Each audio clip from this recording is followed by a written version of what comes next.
오늘 저는 말씀의 제목을 새 일을 행하시는 하나님이라는 제목으로 함께 은혜 나누고자 합니다.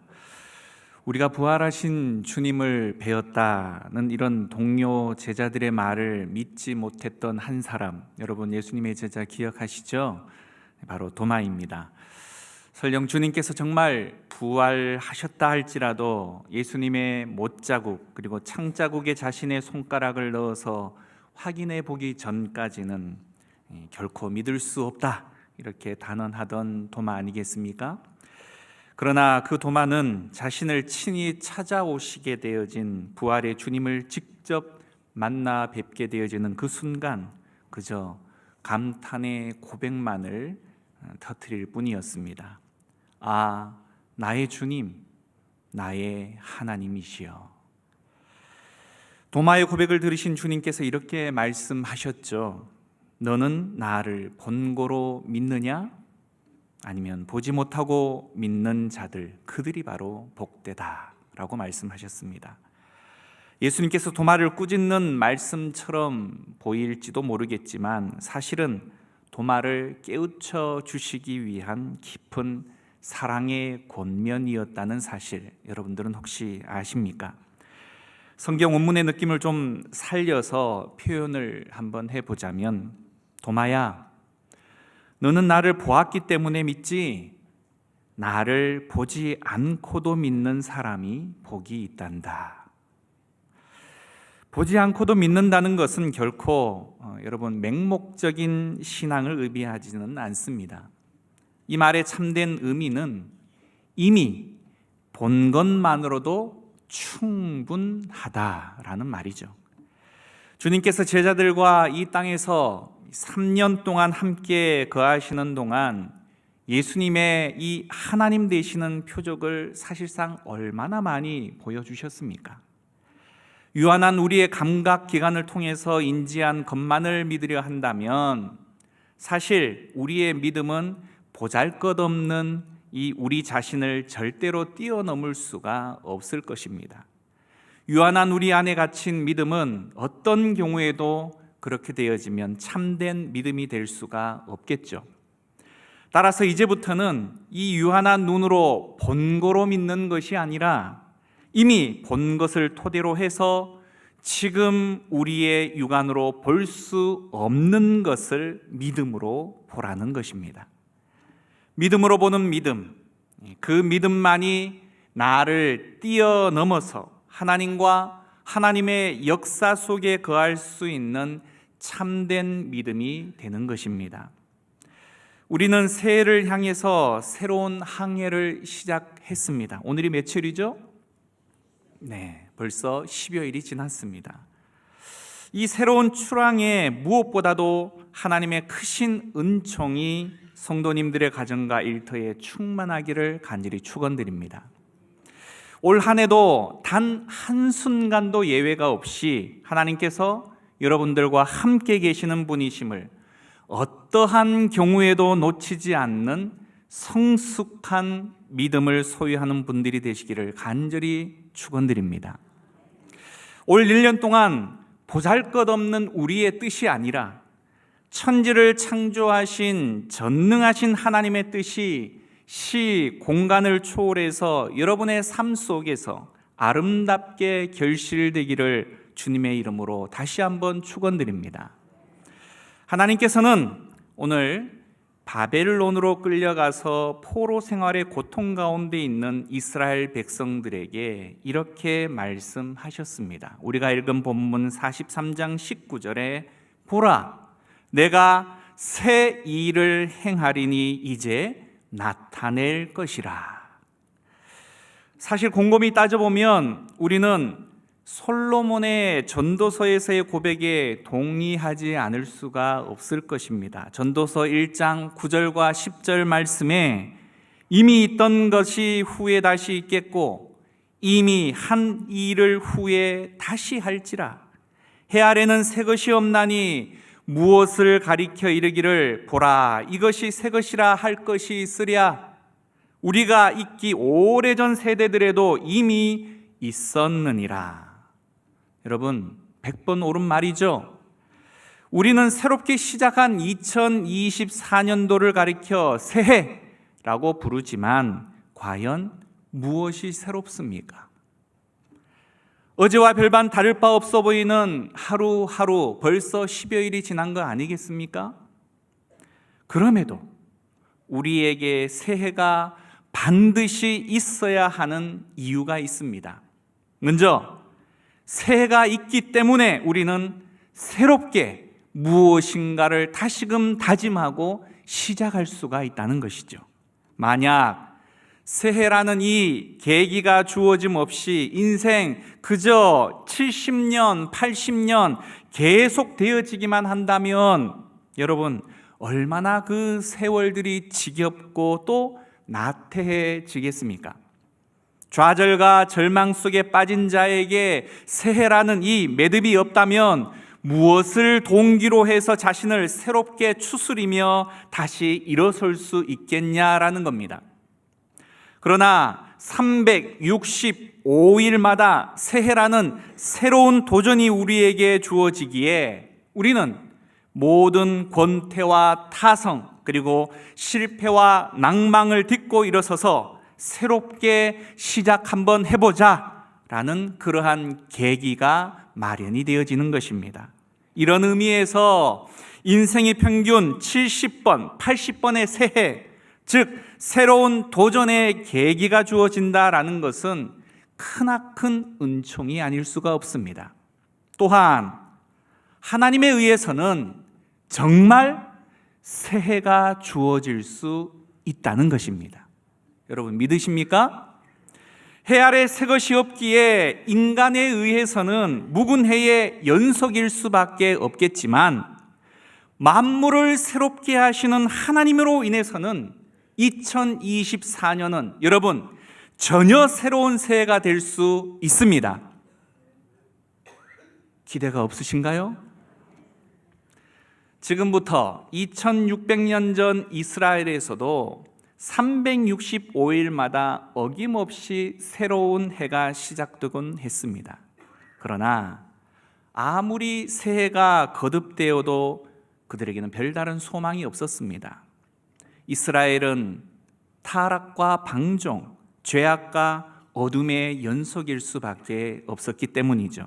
매일 주어지는 새로운 날들을 몽땅 구겨버리던 이스라엘은 마침내 주전 586년에 바벨론의 침공으로 패망을 당해버리고 맙니다. 그리고 바벨론에서 참혹한 포로 생활을 1년, 2년, 3년 끊임없이 언제 끝날지도 모르는 그 삶을 살게 되었습니다.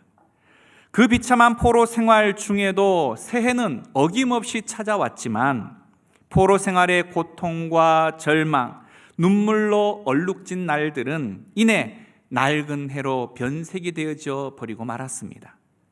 그런데 그들에게 정말 새해가 돌아왔습니다.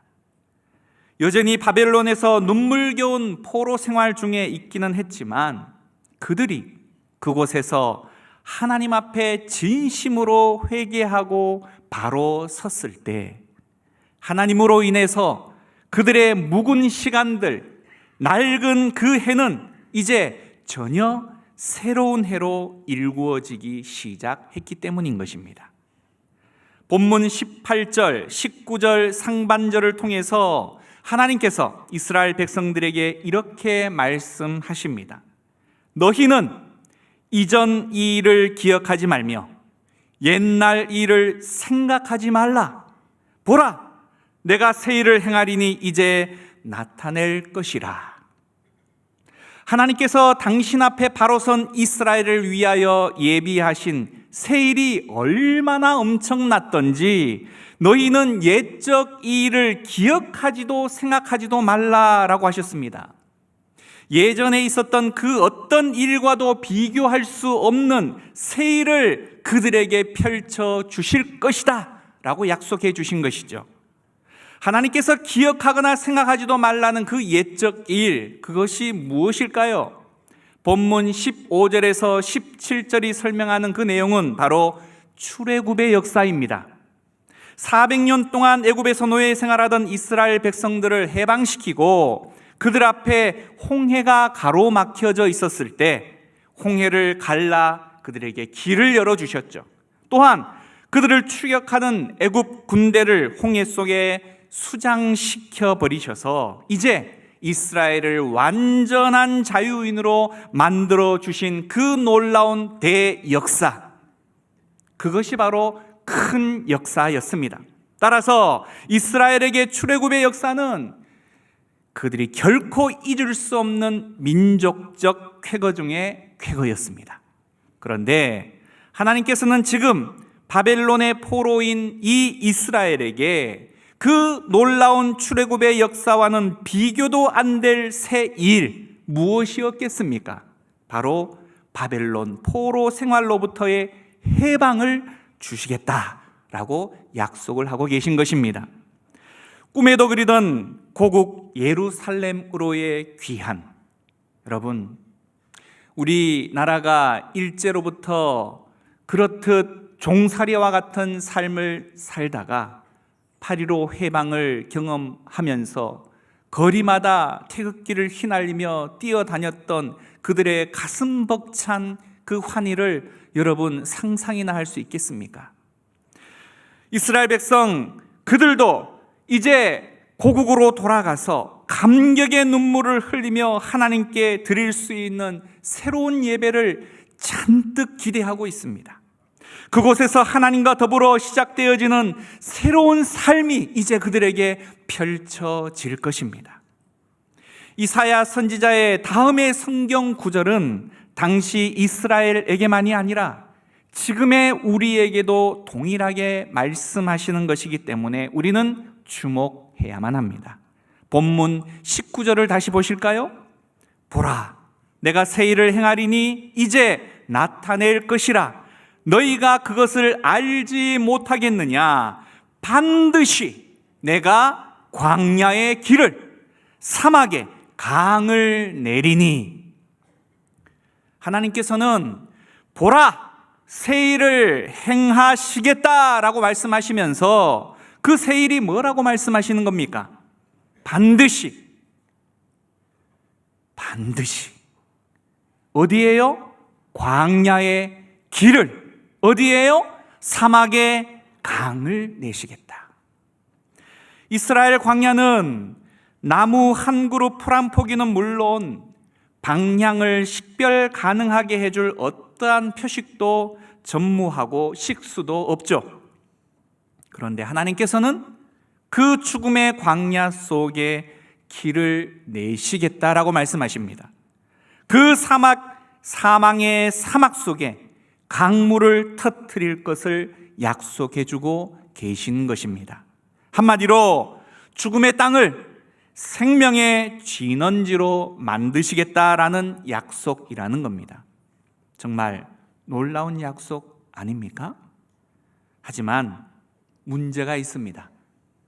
그 약속이 언제 이루어질지에 대해서는 말씀해주고 있지 않다는 겁니다. 이 불확실성 때문에 이스라엘 백성은 여전히 길도 없고 또 물도 없는 죽음의 사막에 대한 내용들로 기대하기가 어려운 실정 가운데 빠지게 됩니다. 그렇다면 하나님께서는 이 약속의 말씀을 통해서 이스라엘 백성들에게 도대체 무엇을 요구하시는 것일까요? 그리고 이 말씀을 통해서 우리에게는 무엇을 요구하시는 것일까요? 길 없는 광야에서 지금 보이지 않는 길을 믿음의 눈으로 보기를 요구하고 계시는 것입니다. 물 없는 광야에서 지금 존재하지 않는 강, 하지만 이제 곧 터지게 되어질 그 강을 믿음의 눈으로 확인할 것을 우리에게 요구하고 계신다는 겁니다. 이게 뭐라고요? 믿음이라는 겁니다. 이미 다 되어진 것을 믿는 것은 아무나 누구든지 할 수 있는 일입니다. 그러나 믿음은 당장 눈에 보이지 않는 것에 하나님께서 역사하신 그 일이 이루어질 것을 기대하고 바라는 것이죠. 지금은 아무것도 없는 광야와 사막일 따름이겠지만 하나님의 약속은 반드시 성취되어져서 죽음의 땅, 그곳을 생명의 강이 흐르는 땅으로 바꾸어 주실 것이라는 그 믿음, 자신의 욕망에 근거해서 없는 것을 바라는 것은 허망한 망상에 불과할 뿐일 것입니다. 하지만 하나님의 약속이기 때문에 비록 지금은 없지만 반드시 있을 것을 내다보는 것, 그것은 믿음입니다. 그렇다면 이스라엘 백성들은 오솔길 하나 보이지 않는 광야에 길을 내시며 물 한 방울 얻을 수 없는 사막에 강물을 터뜨릴 것이란 이 하나님의 약속, 이 하나님의 세일을 어떻게 믿을 수가 있을까요? 우리는 또한 어떻게 믿을 수가 있을까요? 그들은 이미 그들과 그들의 선조들에게 보여준 것만으로도 그 약속을 믿기에 충분했다라는 사실을 여러분 아십니까? 하나님께서 이미 보여주신 것만으로도 하나님의 세일에 대한 약속을 믿기에 부족함이 없다라고 하나님은 말씀하고 계신 겁니다. 그것이 징계이든 은혜의 보살핌이든 돌아보면 우연히 되어진 것이 단 하나도 없기에 모든 것은 다 하나님의 역사였다라는 것을 입으로 시인할 수밖에 없다는 거죠. 날이면 날마다 필요한 은혜를 채워주시고 바른 길로 인도하여 주시는 하나님, 그럼에도 불구하고 이스라엘은 끝내 욕망과 죄악의 늪에서 헤어나오지를 못했습니다. 결국 바벨론까지 끌고 가서 하나님을 바라볼 수밖에 없도록 하나님은 만드셨죠. 하나님의 그 지독하신 사랑, 그 사랑의 체험만으로도 그들은 지금 광야에 없는 길을, 사막에 존재치 않는 강물을 넉넉하게 볼 수 있는 믿음을 소유할 수 있어야 한다는 것입니다. 믿음은 다시 말씀드리죠, 되어진 것에 대한 사실 확인이 아니라는 겁니다. 믿음은 약속의 말씀 안에서 믿음으로 보이지 않는 것을 보는 힘, 능력이라는 겁니다. 사랑하는 여러분, 이 경이로운 믿음을 여러분의 삶 전반에 걸쳐서 날마다 더욱 확장시켜 가기를 간절히 소망합니다.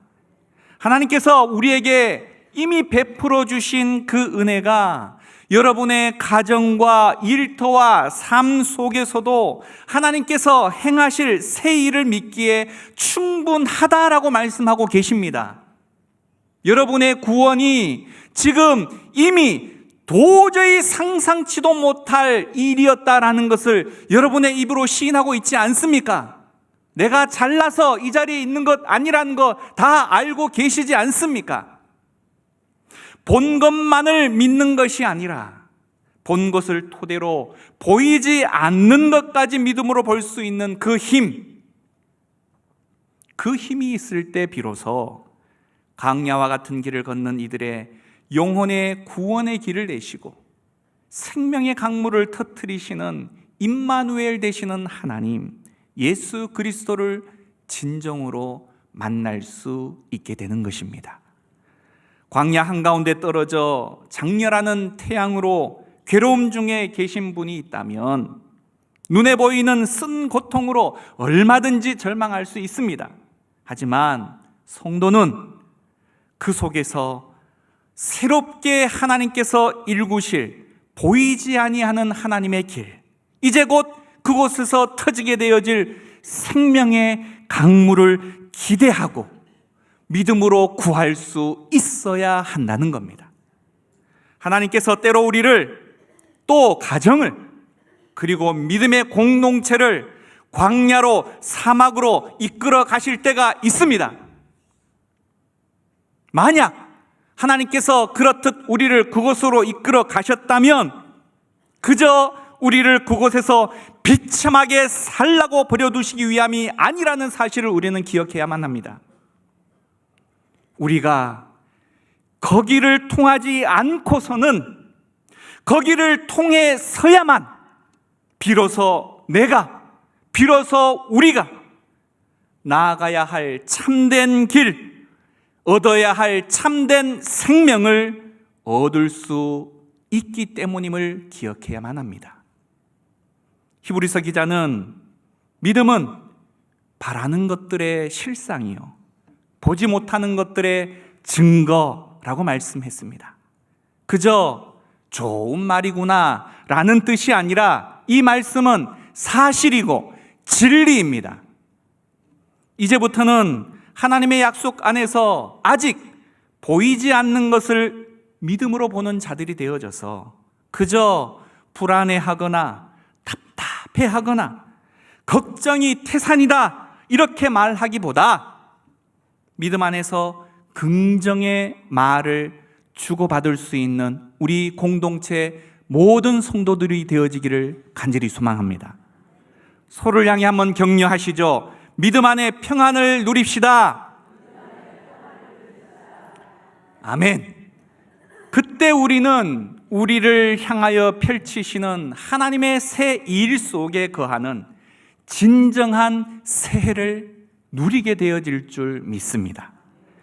매 새해를 낡고 헌 누더기로 만들어가던 이스라엘도 하나님에 의해서 하나님께서 행하시는 새 일 속에서 진짜 새해를 누리는 자들이 되었습니다.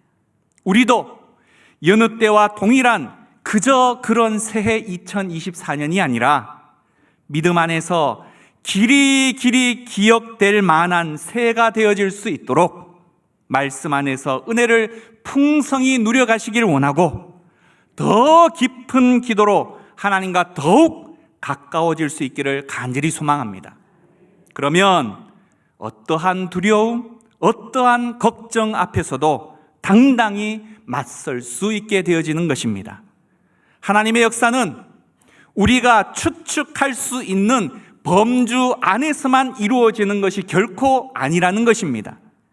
전혀 예상치도 못하고 감히 상상치도 못할 영역과 범위로 역사하기에 그것을 바로 창조적인 역사라고 부르는 것입니다. 전혀 새롭다는 것이죠. 기대가 되십니까? 그렇지 않은 것 같은데요. 준비된 그릇마다 그 놀라운 은혜의 기적을 맛볼 수 있기를 간절히 축원드립니다.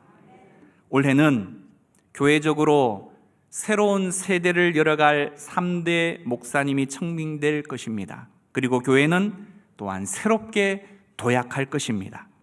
교회만이 아니라 우리 각자의 삶에도 온통 새로운 일들이 기다리고 있습니다. 어느 것 하나 새롭지 않은 것이 없을 것입니다. 그러나 만에 하나라도 우리 자신들이 이 새해를 아무런 기대 없이 습관에 따라 또는 세상 방식을 앞세우려 할 때 2024년도도 여느 해와 다를 바 없는 그저 그런 해, 낡고 누더기만 무성한 해가 되어질 것입니다.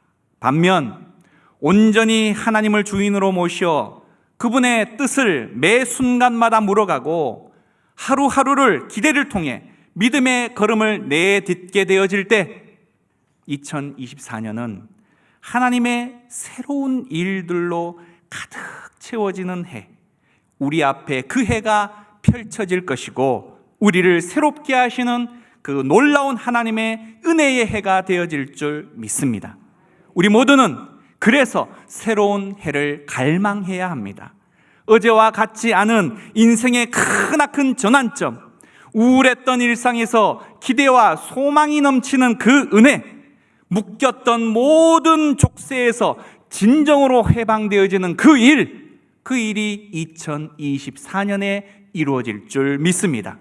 그 일의 열쇠는 만물을 새롭게 하시는 하나님 한 분밖에 없습니다. 우리의 시선을 그래서 하나님께로 향해야 합니다. 그분의 말씀, 그분의 법도 그 위에 우리 자신을 세워가야 합니다.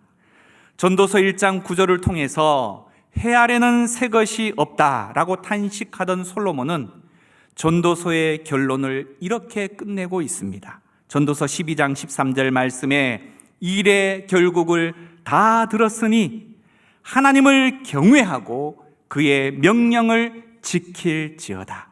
이것이 모든 사람의 본분이니라. 하나님을 경외하는 자에게는 모든 것이 새로워질 수 있다라는 사실을 지혜의 솔로몬 왕도 분명하게 경험했기 때문인 것이죠. 사랑하는 성도 여러분, 해 아래는 결코 새 것이 있을 수가 없습니다.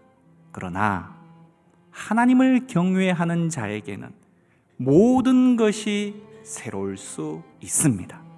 비록 사망의 음침한 골짜기에 거할지라도 우리를 위해 새 일을 행하시는 그 하나님에 의해서 그것이 푸른 초장, 쉴만한 물가로 새로워질 수 있는 새해가 되기를 간절히 축원드립니다.